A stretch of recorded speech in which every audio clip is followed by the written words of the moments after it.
At my mother's retirement party, I spent 6 hours decorating, setting tables, and coordinating guests. She raised her glass and thanked everyone but the selfish ones who only want attention. Every head in the room turned toward me. I stood there, red-faced, holding a drooping bouquet she had asked me to buy. A year later, she was the one calling me every night, begging for help as she lost everything she thought was secure. This all started with my mom's retirement party. She was the principal of a middle school in Durham, North Carolina, for over 3 decades. People respected her. They said she was tough but fair. What they didn't see was how she treated me and my sister at home: cold, controlling, always pushing us to be perfect and never once stopping to ask how we felt. My sister Jenna moved away and barely kept in touch. I stayed closer. Not because I wanted to, but because I thought I could somehow earn her love if I just did enough. So when she announced her retirement and expected someone to throw her a party, everyone looked at me. Of course they did. I was always the one who helped out. Always the one who made the effort. She didn't ask me directly. She just said, "I trust you'll take care of it," and handed me a list of what she wanted. The venue, the guest list, the food, the theme, and even what color napkins would match the chairs. It wasn't a request. It was an order. I took a week off work and flew in from Denver. I didn't even complain. I showed up early the day of the party to decorate. The VFW hall she picked looked like something out of a high school prom from the 90s. I strung up lights, set up tables, steamed linen covers, and coordinated with the caterer. She wanted some uptight guy who rolled his eyes at everything. By noon, I hadn't eaten a thing. I ran out to pick up the cake, some lemon poppy seed monstrosity she loved and I hated. Then she called me about the flowers. Not asked, called. Make sure they're tasteful. I don't want anything flashy. And don't bring me something that looks like it came from a grocery store bargain bin. I nodded through the phone, but guess where I had to get them? Harris Teeter. I was standing in line with 3 other people at the flower counter. I picked the best bouquet I could find. White lilies and pale pink roses. Not flashy. Definitely not cheap. But still, they were already starting to droop by the time I made it back to the hall. I gave them to her when she arrived. She looked at them like I'd handed her a bag of trash. "Well, they'll do," she muttered, then handed them off to someone else. Guests started arriving after that. Aunts, uncles, old co-workers, neighbors. Everyone acted like they were at a wedding. Hugs, laughter, clinking glasses. People told me the place looked great. I smiled, said thank you, and kept checking the time. I didn't even sit down. I just floated around, fixing things. Making sure everyone had what they needed. Then it was time for her speech. She stood at the front of the room, in her tailored blue suit and shiny heels. She raised her wine glass and gave everyone that fake smile she always used when she was about to say something cruel. "Thank you all for coming," she said. "It means the world to have so many people here who've supported me through the years. My colleagues, my dear friends, and most of my family." She paused, like she was waiting for the room to get quiet. "I want to especially thank those who helped tonight, not for attention, not for praise, but because they care. The ones who don't need the spotlight. The ones who aren't selfish." There was a ripple of laughter. Awkward smiles. People looked around, unsure of what she meant. Then she added, "I've never had time for selfish people. I'm lucky to be surrounded tonight by those who actually know what generosity means." Her eyes didn't meet mine, but they didn't have to. Everyone turned toward me. Every single person. I was holding the bouquet she'd asked for, standing near the back. My hands were shaking. I felt the heat in my face rise all the way up to my scalp. My uncle narrowed his eyes at me. One of my mom's co-workers leaned in and whispered something to her husband. Even my cousin Jessie, who had been so nice earlier, looked away. I didn't say a word. I didn't storm out or cry or flip a table. I just stood there, humiliated, while my mother sipped from her glass like she'd done nothing wrong. After the party, she didn't say thank you. She barely even looked at me. Just tossed her purse over her shoulder and walked out, smiling and hugging other people goodbye like she was the damn queen. That night, I went back to my Airbnb and cried until 3 a.m. I didn't hear from her for months after that. Not even a thank you text. But then, things started to change. About 6 months after that night, I got a call from my mom. I let it go to voicemail. Then another. And another. By the third day in a row, I picked up, more out of curiosity than concern. "I need to talk to you," she said. Her voice was tight, like she was trying not to cry. "I need help." I didn't say anything. I waited. It's your sister. Jenna. She's suing me." That got my attention. Jenna and Mom barely spoke, and when they did, it was short and cold. Last I heard, Jenna lived outside Charlotte and was working for some big finance firm. She had her own life and didn't look back. I stayed quiet. Mom went on. "She's claiming I took money from Dad's life insurance. That I used it for myself." She had. I knew that. Everyone in the family suspected it after our dad died 10 years ago. She told us there wasn't much left, just enough for bills and the funeral. Jenna didn't believe her, but I was too tired to argue back then. Now, it seemed Jenna was done letting it go. "She's filed papers," Mom said. "She wants a full audit of everything from the last 10 years. I could lose the house. My pension. Everything." I almost laughed. But I didn't. I just asked, "Why are you calling me?" She hesitated. Then said the words I had waited my whole life to hear. "Because I have no one else." I didn't answer right away. I let her sit in the silence. She tried again. "You're the responsible one. You always do the right thing. I need you." That sentence hit me harder than I expected. Not because of what she said, but because she was only saying it now, when she had nothing left to lean on. Over the next few weeks, she kept calling. I didn't answer most of the time. When I did, she acted like we were close again. Like nothing had happened at the retirement party. Like she hadn't thrown me under the bus for a cheap applause line. But I wasn't the same person anymore. I started asking around. Jenna wasn't just suing her. She had copies of bank statements. She'd hired an attorney who specialized in elder fraud and misappropriation of trust funds. Turns out, Mom had taken out a second mortgage on the house without telling anyone right after Dad died. She claimed it was for repairs, but the money trail led to expensive cruises, spa weekends, and cash gifts to some guy she'd dated for a year. Jenna had all of it. She wasn't just mad. She was ready. Now here's where it got complicated. My name was on one of those accounts. From years ago. When I was still in college, she asked me to be a backup signer, in case something happened. I didn't even remember doing it.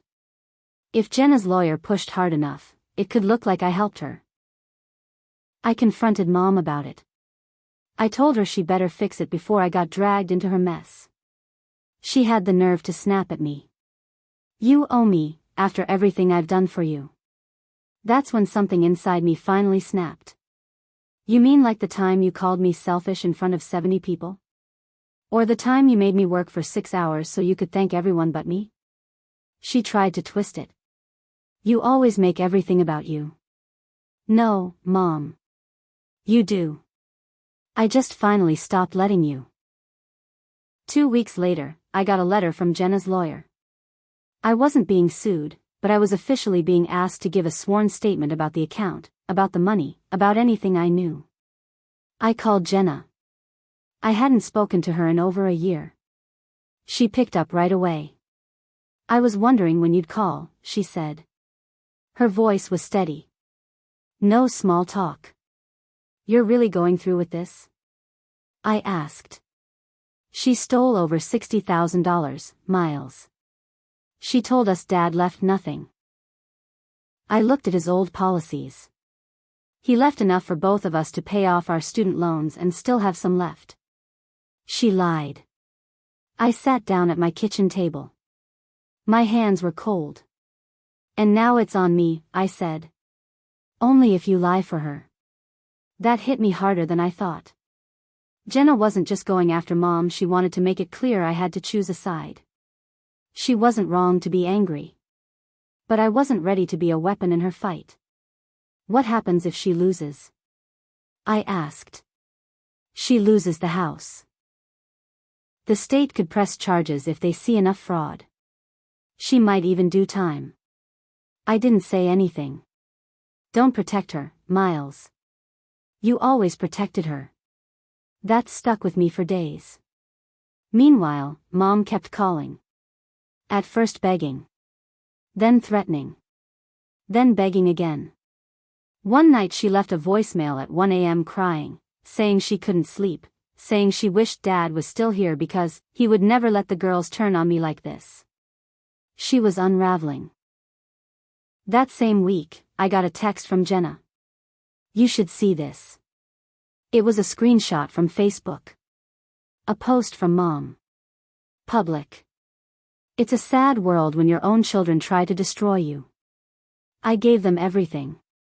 Now they're repaying me by dragging my name through the mud. All I ever did was love them. Some people should never be mothers. I guess I was one of them. There were 50 comments. Her old coworkers. Her church friends. Everyone chiming in with things like, you don't deserve this. Kids today are heartless. Stay strong, you're the victim here. And the worst one, it's always the quiet ones you do everything for that turn on you. I stared at it for a long time. She hadn't just thrown me under the bus. She had reversed over me, then put it in drive again. So I did something I hadn't planned to do. I wrote a comment. Funny, you didn't say any of that the night you humiliated me in front of 70 people after I spent a week planning your party and buying your flowers. You've lied to everyone for years. Now the truth is coming out and you're still playing the victim. Not this time. I logged off. Didn't wait to see who replied. But someone did. A lot of people, actually. And that's when things really started to unravel for her. The next morning, my phone blew up. Texts. Missed calls. Voicemails. My cousin Jessie messaged me, holy crap. Did you see what's happening on Mom's Facebook? I logged in. Her post was still there, but now my comment had over 100 likes. And people were replying. Not just strangers. Family. People I hadn't heard from in years.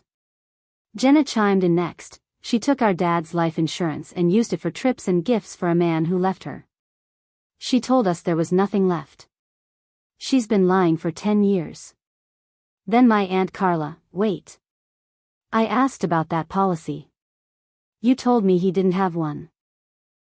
Then another reply, from someone I didn't know personally, but recognized from Mom's church group. You always acted better than everyone. Maybe that's why your daughters are done with you. Within a few hours, her reputation so carefully built over decades was cracking wide open. Then someone posted something that changed everything. A screenshot of a GoFundMe she'd quietly started. Title, Fighting False Accusations, Help Me Save My Home.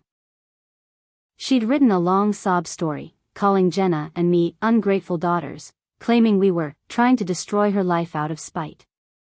She was asking for $20,000. She'd already raised almost $6,000. I felt sick. She was lying, again. Using the same manipulative charm she always had, but now to strangers with soft hearts and short attention spans. I texted Jenna. Did you see this? She replied, I just reported it. Then I called Mom. She picked up on the first ring. Her voice was hoarse, like she'd been crying or yelling or both. You disgust me, Miles. After everything I've done for you, you're scamming people now? They want to help me. They see the truth. No, Mom. They see what you want them to see. Just like everyone did at your damn party. She went quiet. Do you know how humiliating that was for me? I said. Do you even care? You embarrassed yourself. You always take things so personally. I almost laughed. There it was again. The total lack of accountability. Like she was allergic to ever admitting she was wrong.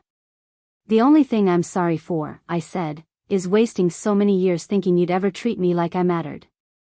I hung up. That night, Jenna sent me a PDF of a motion her lawyer had filed. They were now officially pursuing a criminal investigation into financial fraud. Bank records, false reporting, misuse of funds. The works. And I had a choice to make. Jenna wanted me to testify. Mom was begging me not to. And somewhere in the middle of all this, part of me still wanted to believe there was something left worth saving. But that part was dying. Fast. A month later, I was sitting in a courthouse in Durham, sweating through the back of my shirt. The room smelled like old carpet and cheap coffee. I kept looking at the door, waiting for her to walk in. She did. Wearing a gray suit that didn't fit right and too much makeup. Her hands trembled as she clutched her purse. She looked smaller than I remembered. Not because she was physically different, but because I finally saw her clearly. She saw me sitting there and froze. Then sat in the back, alone. The state prosecutor stood up and started reading charges. Fraud. Misappropriation of trust funds. False statements on financial documents. It felt surreal. I was called up to testify. They asked me about the account I had signed onto, about how it was used. I answered honestly. I told them I hadn't touched the money. That I never even remembered being added as a co-signer until the lawyer contacted me. I explained how my mom had handled everything after Dad died and kept Jenna and me in the dark. Then they asked about the GoFundMe. That was the nail in the coffin. Turns out, someone had tipped off a local news outlet. A reporter had looked into her finances and published an article titled, "Retired Principal Accused of Defrauding Own Children While Raising Money on GoFundMe." It spread fast. She tried to claim it was all a misunderstanding. That she was just bad with numbers. But it didn't hold. The court found her guilty. She avoided jail time by pleading out and agreeing to restitution, but she lost the house. Her accounts were frozen. The GoFundMe was shut down, and the money was refunded. I didn't go to her sentencing. Jenna did. She told me afterward.